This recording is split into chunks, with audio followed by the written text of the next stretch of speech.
अली, हमारा घर। चलो देखते हैं।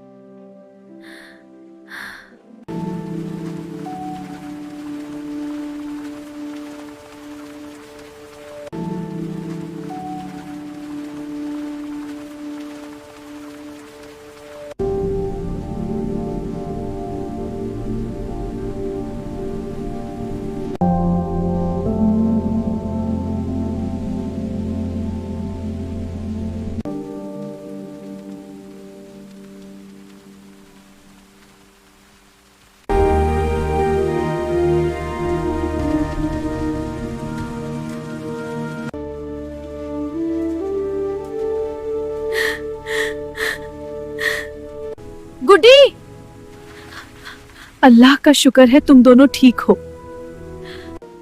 सब खत्म हो गया।